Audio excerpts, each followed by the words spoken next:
Subukan natin magpatubo dito. Galing dito yun. Dito. Basta yun. Ito kamyas. Yun. Ang asim masarap na. Tira ko ng kuwan.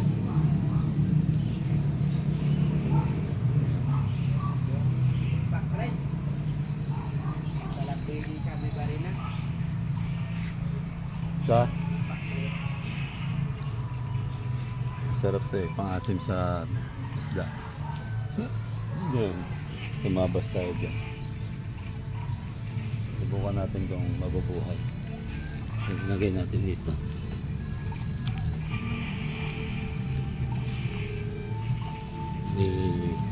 Gusto ng konti yan.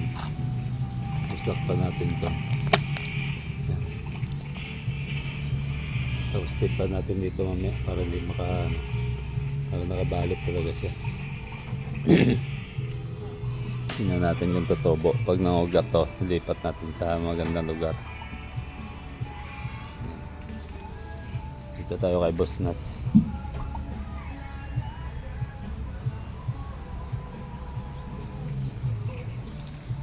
Tagal na ako naghanap ng magiging punla nito eh. Wala akong makikita eh. Mahirap pa na. Subukan natin yung ganitong paraan. Ganda ng bunga niya. Sarap pang asim yan. Kahit sa tilapia lang.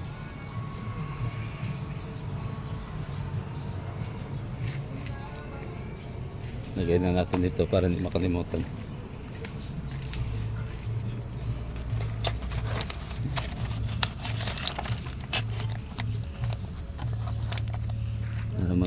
Tipan natin yung taas niya mamaya para hindi sumingaw. Yun.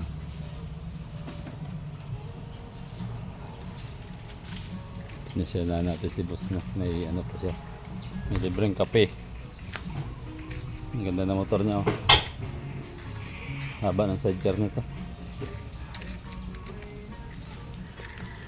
Yun. Maluwag to sa loob.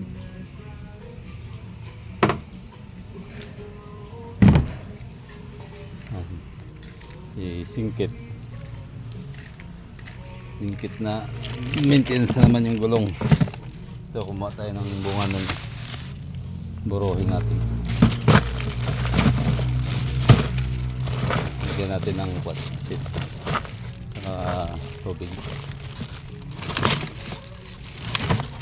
Kumuha natin ito para gawin natin yung nilipad dyan tulungan. Yan lang guys, thank you. Tabayanan nyo yun yung totobo. I-update ko lang kayo.